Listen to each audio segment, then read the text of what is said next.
And then, if you don't mind, I'd like to introduce our talk today. I'm Matt Egan. I work in the School of Art and Design at East Carolina University, and I'm here with Koichi Yamamoto. Koichi set up some kites at the Coastal Studies Institute last week, and today in the entrance of the Jenkins Fine Art Center. It's a part of a State of Printmaking exhibition in the school in the Gray Gallery. And what Koichi's contributed is his kites and the development of those kites. And in the entranceways, curated a group of, I believe, 8 kites that are related to North Carolina in particular. The kite project itself, I'm sure he'll talk about, is a collection of some 42 artists from across the states, mostly a couple Canadians and a couple Europeans, I believe, as well. But thank you for joining us, and sorry about the weather, and apologies for any rough goes we have using WebEx for the first time in a few years. I'm sorry, as I'm still entering people into the lobby. There's Bob. What I'd like to do is maybe give the floor over to Koichi Yamamoto. Thank you, Matt. Thank you for a wonderful introduction. And everybody, thank you very much for spending time with me, listening what I'm going to deliver.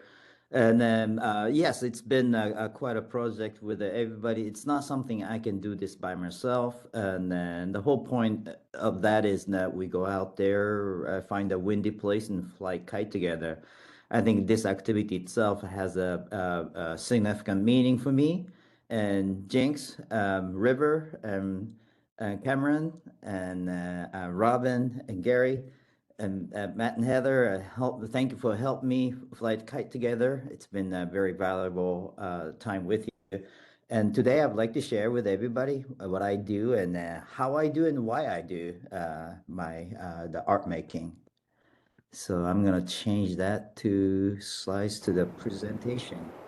Can you see all the video, everybody? Okay.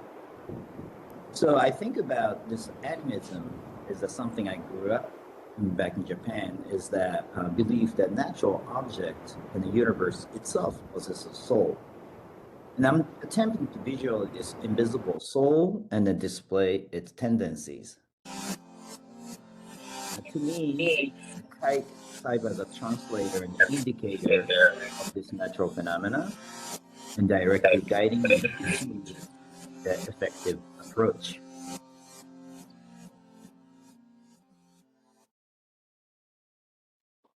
My research in printmaking is closely linked to fluid mechanics and aerodynamics.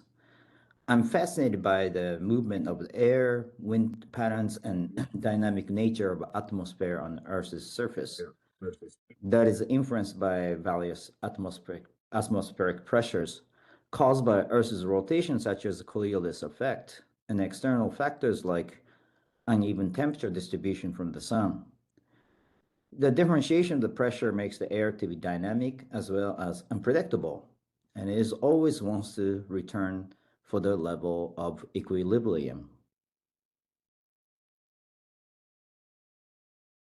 The history of kites dates back to around 450 BC in China, before the invention of paper.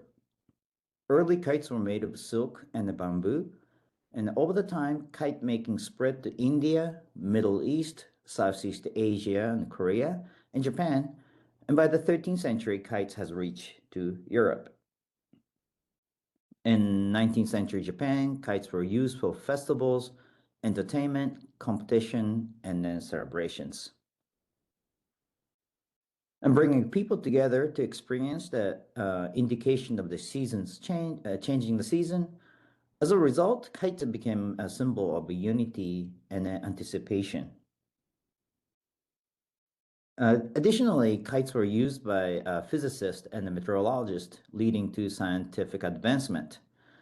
These developments in the 19th century directly contributed to the invention of the powered flight and global communications. In the 20th century, the utility of kites continued even after the invention of powered flight. During World War I, British and French armies used the kite for the enemy observation and signaling.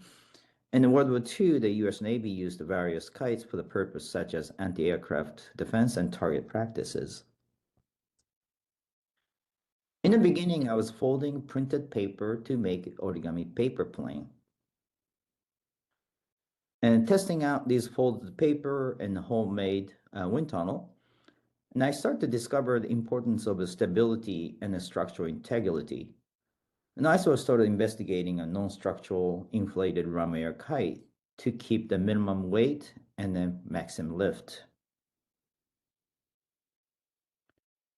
And designing these form become an important experiment for understanding line tension and the air turbulence, as well as visualizing the airflow too. After all the experiments, I returned to the paper and then bamboo to simple geometry shapes to make those kites. And those kites are made of etching intaglio prints. I made a visit to Sanjo, Japan, where the birthplace of Rokkaku hexagon kite.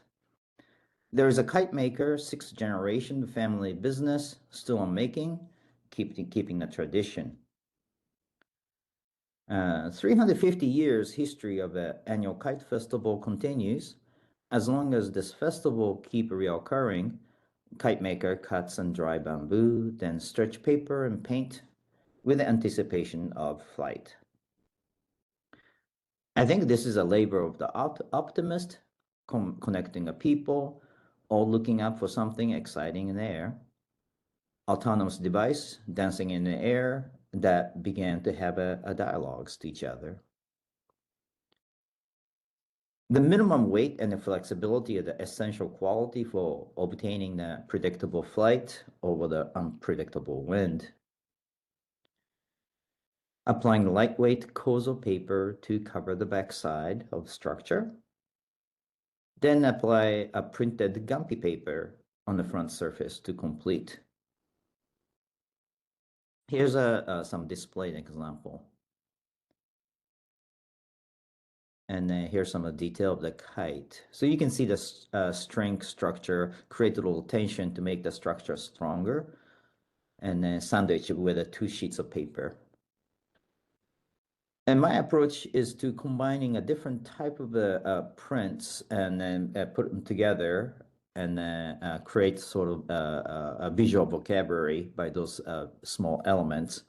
Most of the prints are intaglio printing, engraving, etching, aquatint, sometimes dry point. And then I apply them, and often I use the litho varnish to make the paper translucent. And then here's this real vertical, longer shape kites for the strong wind conditions. And also I'm kind of exploring the design pattern or geometric patterns coming from insect. In this case, I think I learned from a geometric shape of the cicadas and the butterflies and so on. And I made these kites and then fly in the air. Brutal thing is that, I will spend hours making these kind of objects and go out and fly in the air, and then 2 seconds later it'll break in half. I mean, those things doesn't happen. And it's kind of sort of part of the kite making. And because the objective of this activity is making this object fly and suspended in the air and with a balance. Of course, the visual aesthetics and the structural preference that are part of the design, but actual judgment takes place in the air. So I tried the different kind of shapes and forms, and then some are like double wing, like a dragonfly design, and a very, very geometric shape becomes so. So this is a sort of example of the gallery presentation in the fine arts setting. So I will have a kite or prints on the wall, but in the middle room, I suspend those kites in the air, and you see those little kids rolling around the floors. I mean, these are kind of response make me smile. Interact and play. For this installation, I created a line system and with a pulley so the viewer can pull the line and you can feel the resistance of the air with a kite. And then when it drops, it's amazing how much it catches the air. So the viewer to be able to experience that sort of kite flying. I wanted to bring my artwork to outside of the gallery museum setting. Relief printing on a Tyvek from MDF with oil-based ink and flying them helps me to understand the dynamic equilibrium through the experience, and it's also a good reason to go outside. After printed Tyvek, they were cut and then sewed together to enhance the strengths, especially all 6 corners and the edges. It is crucial to keep that even weight distribution as well as a symmetry shape. Then attach those connectors made of the Velcros and carbon tube fiber to create a ball tension to maintain a structural integrity. Here's an image made by Mike Lyon from Kansas City. He used a CNC router with a color marker instead of the drills, printed on both sides of the Tyvek material. Smartphone selfies become an optical art. Adjusting bridle loop lengths and to find the correct balance and tension is very important. Fine tuning is essential for different type of the wind. If it fails to do so, it will not fly, or it could break against the force of wind.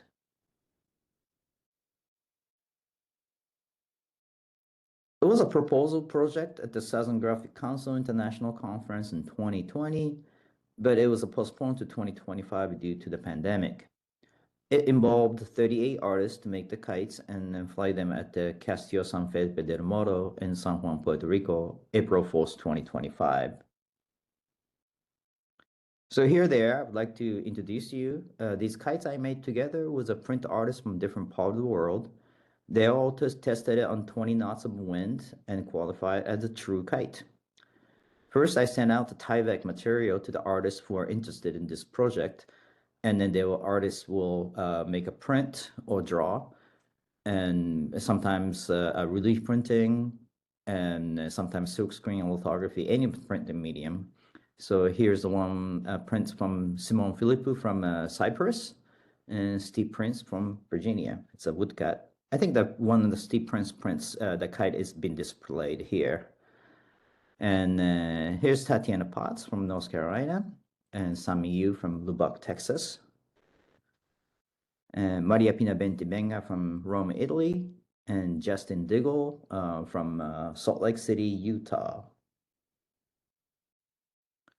And here's Heather Muse and Matt Egan's kite, and they really extended the possibility of the prints. And Heather made a woodcut with an acrylic paint to make a color, and Matt made a full color lithography, kind of pushing the limit of the medium. And then some strong symmetry image, such as Kyle Heckmiller from Ohio and Tim Musso from California, Riverside, California. Miguel Argon from New York, and Gianna Bentibenga from Rome, Italy. Umberto Sanez from, I believe he's in San Antonio, and Nick Roos from Rochester, New York. And Jenny Schmidt from Minneapolis, and Stephanie Dykes from Salt Lake City, Utah. And Mijin Shens from Buffalo, New York, and Umberto Giovannini from Rimini, Italy. And then Raluca Iancu from Canada, Bill Fick from Chapel Hill, North Carolina. And Chiho Ushio from Honolulu, Hawaii, and Anna Kenner from Charlotte, North Carolina. And my colleague Bobby Lyon from University of Tennessee, Knoxville, and Dusty Herberg from Syracuse, New York. And Jan Schur from Indiana, and Jun Lee from Falls Church, Virginia. Joseph Valaquez from Florida, and John Goble from Hawaii. And this is Taro Takizawa from Wilmington, North Carolina, and John Swindra from Athens, Georgia. Emmett Merrill from St. Louis, Missouri, and Pietro De Sido from Florence, Italy. And Bo Fleming and Jeff Shervin from Buffalo, New York, and Gene Grumper from Colorado Springs, Colorado. John Hancock from Texas, and Eric Watercutty from Charlotte, North Carolina. So yeah, so these are the 40 kites, I think 42 kites we all made it together. And this is some display I did, indoor display in the University of Tennessee. And then, so what I did was I connected those kites with a line with a so-called control bar. So you can create a little pitch, the angle of attack with the kites, and then sort of kind of similar simulation of the flying kite indoor, and making this interactive piece.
So this was a project we did together in San Juan just about a year ago. And just looking at this video make me think like, oh my God, it was so hot, and it was difficult, but everybody held it together. We did this twice, and without many people's help, and we couldn't really fly these kites. So I would like to really thank you for the participation, for making these things happen. So I've been making kites for about 10 years. I learn a lot. It helps me to see what and how to eliminate unnecessary things. It makes me creative in this natural world, and it's most importantly in this activity. It keeps me healthy. So what I love to do in printmaking, honestly, is in a copper engraving, because it's a low-tech capability. Anytime, anywhere, non-toxic. Minimum tools requires carving metal feels direct and simple, and not depends on the many complex systems. So it is rather sustainable technology, I think. And slow art, condensed time, fingers moving like a skating on the surface of the copper surface, that makes me not necessarily appreciate the history of the printing, but also the intensity of the craft, something I really value. And when I'm carving on a steel, a copper surface, it looks like this, a bunch of little tiny lines. And then those tiny lines start making forms, and then create those patterns, and then create the little visual texture, and then create illusion of the value and the forms and so on.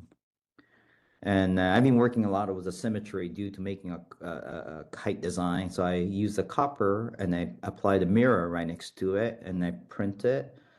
So this was the one of the prints I made, and then I fold that prints right after it came from the etching press. The ink is still soft and wet, and then when you fold it together, it goes to the press, and you open it, and then here we go. We have symmetry mark making.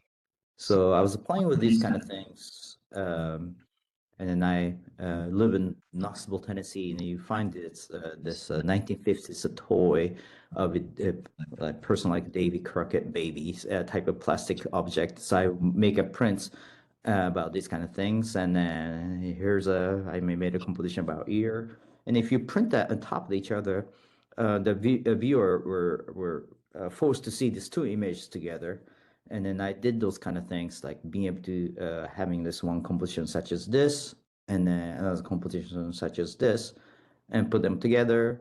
It synthesizes in our head, and then I combine those two images together, and then here you go. So that's the kind of system I created to create the compositions.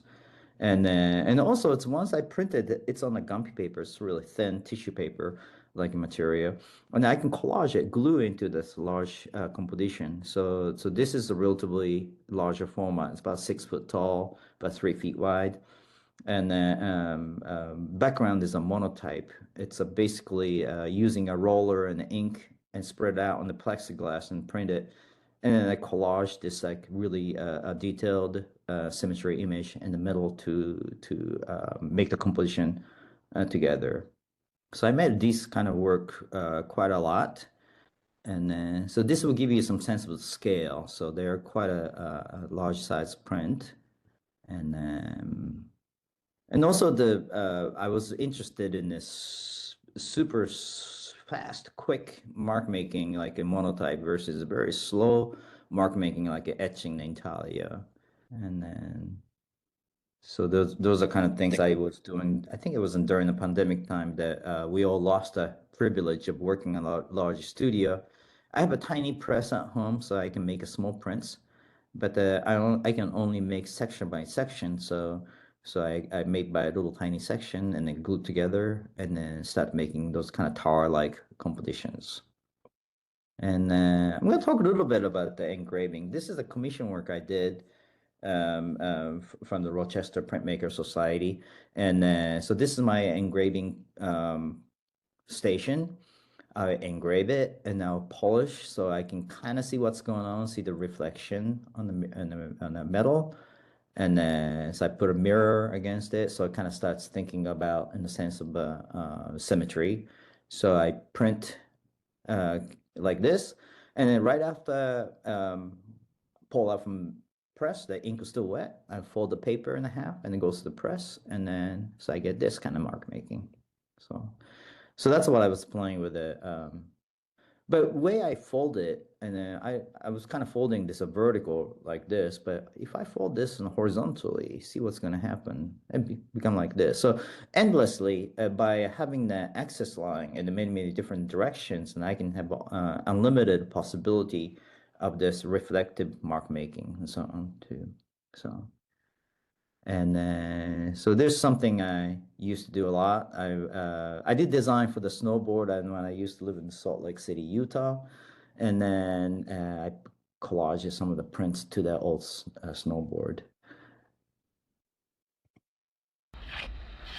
So here I'm engraving on snow, on a powder snow. To me, this is one of the creative activity that I do, and I learn a lot from doing this. Always discover something new and challenging to me to be efficient. Drawing, in a sense, making a mark on the surface to organize a given condition.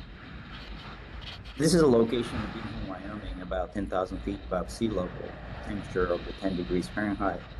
Most of the human activity slows down a bit. Everything becomes harder, physically as well as mentally. In exchange, this condition eliminate unnecessary thought and force me to focus on staying alive.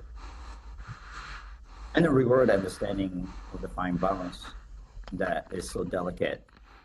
So all this kind of activity are very conditional. And the condition has to match. And if its wind is too strong or too weak, I cannot do this kind of thing. So, and then I was kind of playing with this, the morphing app. my students came over and then, hey, I'll show you this app that you can morph your image to. And I bought this $6 app and then upload my image and create those morphing image. So I was kind of learning from my students' suggestion, like, oh, how can I play and display those prints and furthermore and so on too. So, and yeah. Flying kite seems like a small activity, but I found a deep meaning and engaging with the nature and exposing myself to its element. It spurs a curiosity and wonder, and then a sense of participation in a larger force at the play. So. This is the last slide I want to share with you and end this talk with this slide. I want to show you this print. And then earlier I was kind of mentioned about how could I visualize wind? And then so here we go, 1830, Hokusai already done that. And this kind of activity, but it's not just the wind, it's just the resilience and then the human activity. Of course, there's like a paper flying and hats are flying and umbrella flying and then those kind of disaster situation. But hey, the humanity, we just keep going and then keep communicating and then keep making those images and be able to share together. I think that itself is quite valuable. So I think that's it. I'm gonna finish the show here and there you go.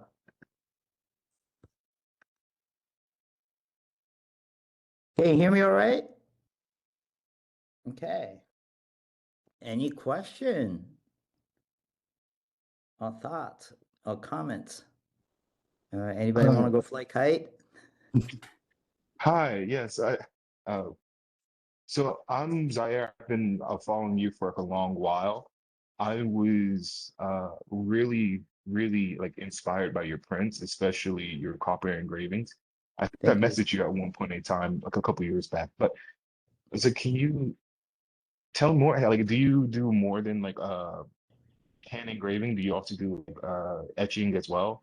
Or Yeah, I combine things together, and if I have a very clear idea of the drawing, I tend to translate that to the etching because the I can develop the idea or drawing on the plate relatively fast, but copper engraving it's very slow.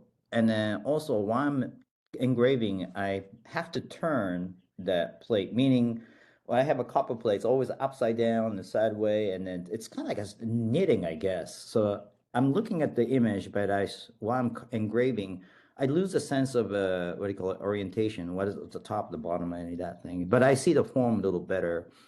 So engraving is a great medium for exploring a malleable form and then discover the form. Etching is a great medium for exercise drawing and makes the idea into whatever the form or texture that would be. Does it answer your question? I mean, I combine these things. Sometimes I engrave first, and then I apply the hard ground, and I will let it etch it, and then so if I'm force writing, will make it somewhat of damage to engraving lines and so on. So I know even I've been doing playing a lot with a dry point. Such a great medium. I mean, that I won't be able to make a lot of prints out of it, but a very delicate. It's not a permanent medium. I think that's a sort of fascinating part of it. And anyway, I just love playing with the copper, I guess. I hope I thank answer you. your questions, I hear. Yes, I really love your prints and especially the kites. Yes, I would love to make a kite. Hmm. Thank you. I have a question. Yes. Can yeah. Have you experiment with a three-dimensional form of kites? I know a lot of Chinese participate in that, Hmm. and I've seen many of them. Have you done any of these three-dimensional flight for specific Yes, I projects? did. I did the first of all triangle cylinder kite. It works real well.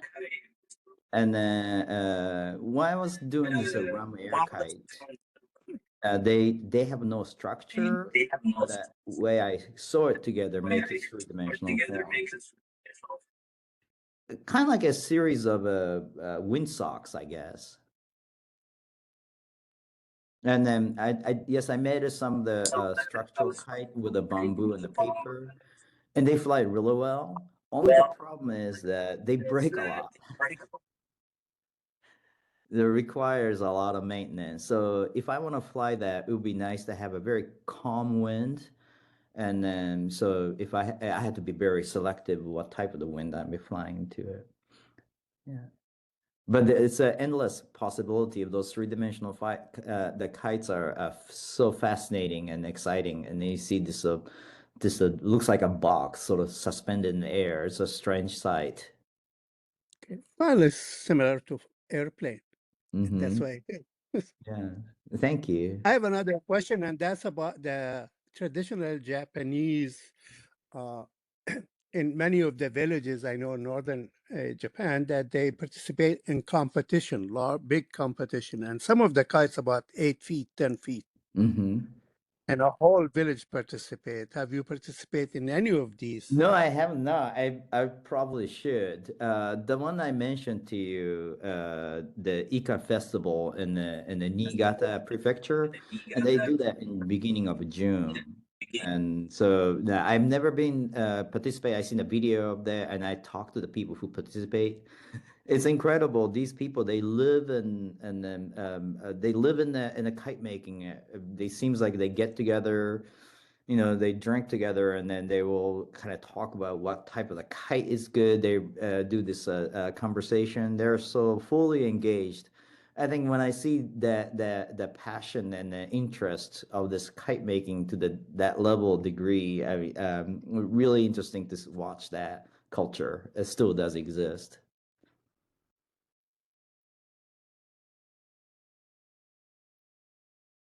Anything else?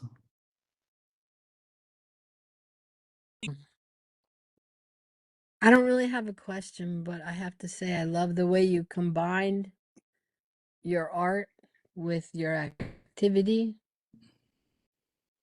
It's a beautiful way to tell a story. The imagery and also the physical. You're in nature and you're physical there, but you're also telling another story. It's just really nice. I didn't know that you did that. I knew you flew the kites, but I didn't know you did all the other things. So it's really interesting.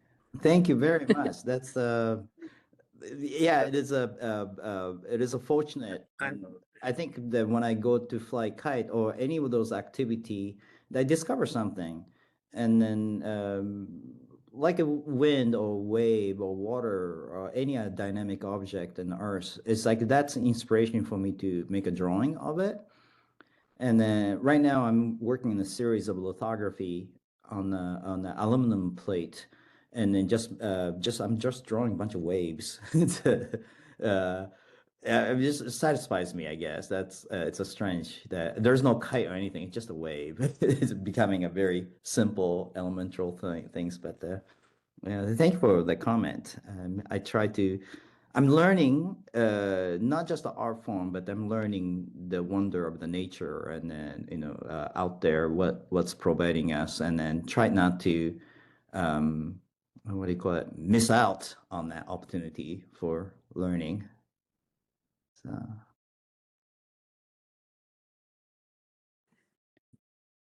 Okay. Well, I was just gonna say, now I forgot because it was muted. Right. Anyway, I was going to say that. we're Oh, go ahead. Go ahead. no, you go. No, you go finish. We are in nature, so we should go back to nature. And that was just another thing that I wanted to say was good. Mm-hmm. So I'm done now. I'm sorry. Yeah, I was just going to add that I so much loved watching the kites and felt like the kites were watching, it would be like below that the kites are watching you, and that, you're being seen by some sort of magical beings, right? That are flitting dancing above you and coming down close and going back up, and the whole thing was uh it was just beautiful. Thank you. Thank you. So I tried to make a, what do you call it, a balanced kite, and then of course it's impossible. I mean, there's a 1 milligram heavier one side and so on. These little things, mismeasurements, and all the little things does affect how the kite behave. In a way, it creates a bit of personality because the imperfection, I guess. And then, Susan, you're absolutely right. When they're dancing out there, they become, I would like to say that they have a soul Yeah. and it has a living. And that's how we perceive things. And then, I had an interesting dialogue discussion about AI or robot. Does a robot has a soul? Can we put the soul into it? Well, probably answer is probably not. But we can soul something that we can invent, and then we can decide if this object has a soul or not. And then kites certainly, in my eyes, and then when I see those kites flying in the air, and yes, it seems like you're is something powerful than we are being, like you said, being watched or being observed in a way. Yeah. Yeah. That Thank was you. my sense of, that was my feeling watching it. Thank you. Yeah. I'm wondering, in the same way that the wind and the water and the air have souls, have you noticed any changes in your kite building or kite flying based on the shift in climate? Well, I've been only making kite for about 10 years. And I think in order to understand that subtlety, I have to do that another 100 years or so. I mean, it is a shifting it, and by different locations as well too. Also, when we talk about climate change, that it's a so complex mechanism in a way that what I'm dealing is such a minimum wind. Like for example, I'm dealing with a wind from 8 miles an hour to 20 miles an hour. That's it. That's a very, very small area of the experiencing the wind. But I mean, the other day we had a storm with a 60 miles an hour wind. I mean, these are kind of environment that we shouldn't be out there, first of all. So my research is very conditional, and I think it's a very limited information. I cannot say that climate has changed dramatically. I think that going to require very long-term study, and then also more kind of stable gathering information is more required to prove that statement.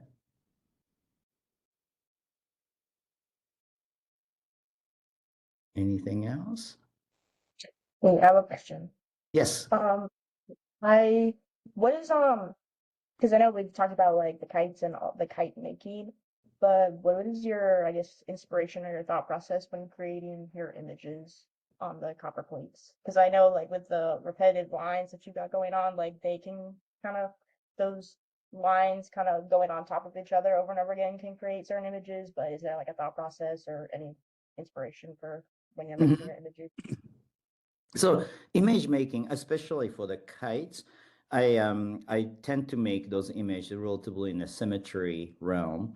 The reason is that earlier I was talking about this object has a soul, and I start thinking about when I say like it's not like an animal, when I think about these kites looks like an insect to me in a way, and then they somehow insects are kind of the mammals that as a human centric perspective we can look at insects and it seems like kind of inferior creature, but they are just incredibly they're capable of accomplishing works together as a team, just like it go beyond the humanity. I think that's something I get really excited about it.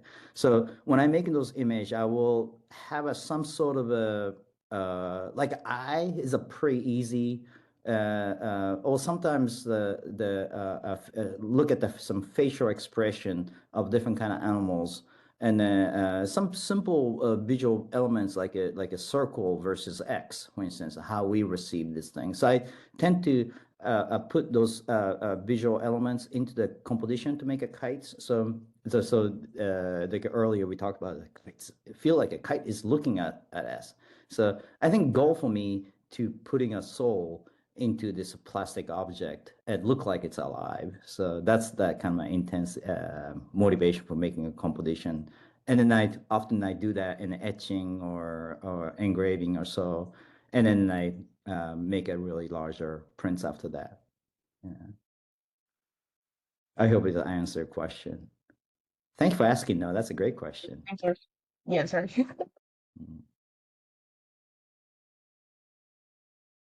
Anything else? So the kites are displayed at the hallway at the in art department building there, and then yeah, please take a look at them. And then they're in a position make it. I'm kind of trying to make it look like they're flying, but basically the kites. The perspective is like you're looking up, and then you see these kites looking down at you, and then of course you can kind of climb up to the upstairs, and you can see from above too. So please do enjoy it. And then, yeah. Yeah, let me jump in there, Koichi, and thank you very, very much for everything you've done the last week. I think even pivoting to online lecture was a very sportsmanlike thing. And all your activities last week at the Coastal Studies Institute. And let me remind everyone that those are some of the Koichi's kites are flying in the atrium at the CSI in Wanchese, and we'll be there until I think May or something. Is that about right? And then the ones in the building, we'll figure out when they are there until, but they'll definitely be up throughout this month as part of a State of Printmaking. And we think of Koichi as an honorary North Carolinian with all the work he's been doing with the kites and prints out here. So thanks again, Koichi, and thanks, well, I have the floor for a second, to everyone who logged on and signed on and went through the complications of getting onto WebEx. So I very much appreciate that. So that's what I wanted to say about that. Great. Thank you, Matt. Thank you, Heather. And then everybody try to see this exhibition. This what our organization and the Matt and Heather worked really hard to make this happen. And it's nice to see this survey of this print making today, but also a little bit of the history of printmaking in North Carolina. So I consider this as a wonderful opportunity for everybody to see the exhibition. Thank you. Thank you. Thank you. Thank you. Bye. Bye. Be safe. Take care. You too. Whatever. Bye.